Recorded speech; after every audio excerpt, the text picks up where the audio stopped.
সমকামী প্ৰেমৰ ভয়ংকৰ পৰিণতি ডিঙি ৰেপি হত্যাৰ চেষ্টা এই ঘটনাতে সৃষ্টি কৰিছে চাঞ্চল্য এনেকে পাছফালৰ পৰা মাৰিব লৈছে বুলি কৈছিলে হি পাছফালৰ পৰা এনেকে গটা মাৰি দিল মানে হেতৰ মাজত টকাটকি হৈছিল কি বা কাজিয়া এনেকুৱা মানে এইখিনি কথা এতিয়া পটকে মানে 2-3 মিনিটতে হেৰি কৰা আমিতো বিহু চাই আছো তাৰপা অহাৰ লগে লগে হি কথা ক'ব পৰা নাই পানী খাব পৰা নাই কথাও ক'ব পৰা নাই কপিছে মই একো কৰিব নোৱাৰো মই হেৰি কৰিব নোৱাৰো এনেকে বাৰু কপিছে আৰু কান্দিছে আৰু মানে সেই যিডোখৰত কাটিছে আমাক চুবলৈ দিয়া নাই চাবলৈ দিয়া নাই এনেকেই ধৰি আছে এই ধৰি একদম ডাইৰেক্ট হেৰি হ'লে নমস্কাৰ মৰাণা গগৈ আপুনি চাই আছে ইণ্ডিয়া টুডে এনে যোৰহাটৰ মৰিয়নিত 27 এপ্ৰিল দেওবাৰে সন্ধিয়া 6 মান বজাত এটা ভয়ংকৰ ঘটনা সংঘটিত হৈছে এজন যুৱকক ডিঙি ৰেপি হত্যাৰ চেষ্টা কৰিলে আৰু এই ঘটনাই চাঞ্চল্যৰ সৃষ্টি কৰিছে অৱশেষত এই চাঞ্চল্যকৰ আঁৰৰ কাহিনী পোহৰলৈ আহিছে পৰিয়ালৰ লোকৰ মন্তব্যত স্পষ্ট যে এয়া সমকামী প্ৰেমৰ কাৰণে হৈছে যি ঘটনা আপোনাক হতচকিত কৰি তুলিব আক্ৰমণৰ বলি হোৱা চেলেংহাট মাজুনগয়া গাঁৱৰ প্ৰায় 20 বছৰীয়া যুৱক প্ৰজ্ঞান গগৈৰ সৈতে আক্ৰমণকাৰী দুল বৈৰাগীৰ আছিল এটা প্ৰেমৰ সম্পৰ্ক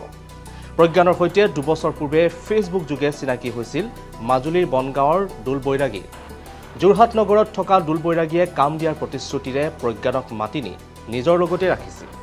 মাজে মাজে দুইৰে মাজত সংঘাতো হৈছিল আনহাতে কিছু মাহ পূৰ্বৰ পৰা দুলৰ সংগ এৰি প্ৰজ্ঞানে নিজৰ ঘৰতে থাকিব লৈছিল প্ৰজ্ঞানে এৰিব বিচাৰিছিল দুলক কিন্তু এই কথাকে সহ্য কৰিব পৰা নাছিল দুলে আৰু শেহতীয়াকৈ প্ৰজ্ঞানৰ সম্পৰ্ক স্থাপন হৈছিল এগৰাকী যুৱতীৰ যি কথাটো দুলক অধিকভাৱে ক্ষুভিত কৰিছিল আৰু আখেছ লৈছিল দুলে পৰিয়ালৰ লোকে জানিবলৈ দিয়া মতে ফোনত দুল আৰু প্ৰজ্ঞানৰ মাজত প্ৰায় কাজিয়াৰ সৃষ্টি হৈছিল প্ৰজ্ঞানে দুলৰ ফোন মেছেজ উত্তৰ দিয়া বন্ধ কৰি দিছিল দেওবাৰৰ সন্ধিয়াটোলৈ বাট চাই আছিল দুল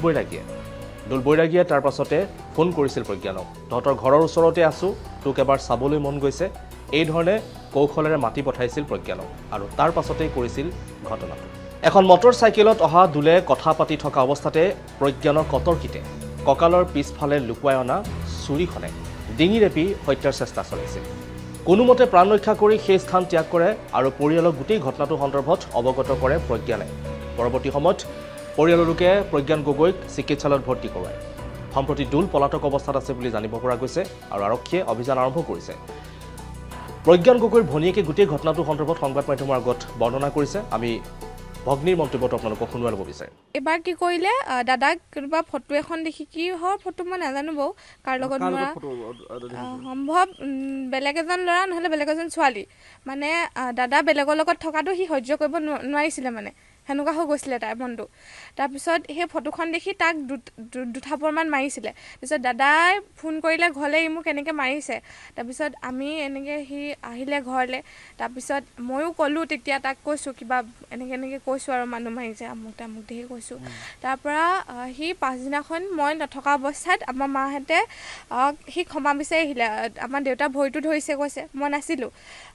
তথাপি আকৌ বিশ্বাস কৰি ল'লে মই মানে আগৰ পৰাই সেই মানুহজনক মই মানে কোনো পধ্যে বিশ্বাসে কৰিব নোৱাৰোঁ তেনেকুৱা আছিলে তাৰপিছত মোলৈ মানে তেওঁ অকণমান ভয় কৰা দি কয় মই যেতিয়া ঘৰত থাকোঁ তেওঁ নাহিছিলে সেইটো জানিছিলে তেওঁ মই নাই বুলি তাৰপিছত মই মোলৈ ফোন কৰিলেও মাক দিয়া এনেকৈ কয় মোৰ লগত সি কথাই নাপাতে এতিয়া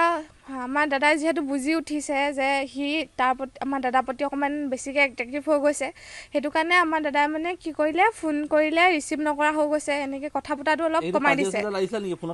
কাজিয়া মানে এনেকৈ কয় কেলৈ ফোন কৰিছ মোক ফোন নকৰিবি ফোন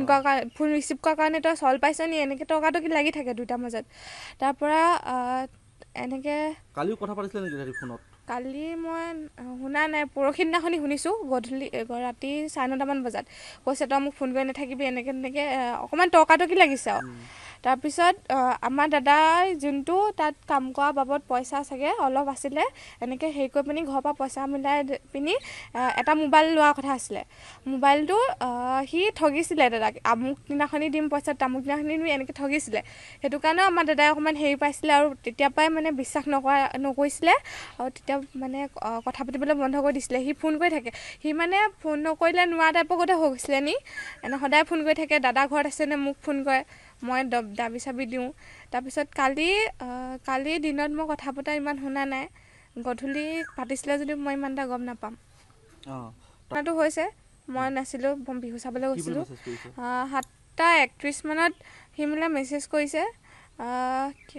মেছেজখিনি সি মানে মই চাবলৈ নাপালোঁ ফোনটো চাই থকা নাই নহয় এনেকৈ ডিলিট কৰি দিছে মেছেজ ঢেৰ দিছে আপোনাৰ 50-60টা মেছেজ দিছে ডিলিট কৰি দিছে কৈছে মই বহুত বেয়া কাম এটা কৰি থৈ আহিলোঁ মই প্ৰথমতে মানে নজনা ভাওত হৈ কথাটো উলিয়াবলৈ বিচাৰিছোঁ কি হ'ল কিয় কৰিলে এনেকৈ সুধিছোঁ সি বোলে দাদাক মই বোলে বহুত ভাল পাইছিলোঁ এনেকৈ দিছে মোক সি খালি নুবুজিলে সি নুবুজিলে এনেকৈ দিছে তাৰপিছত মই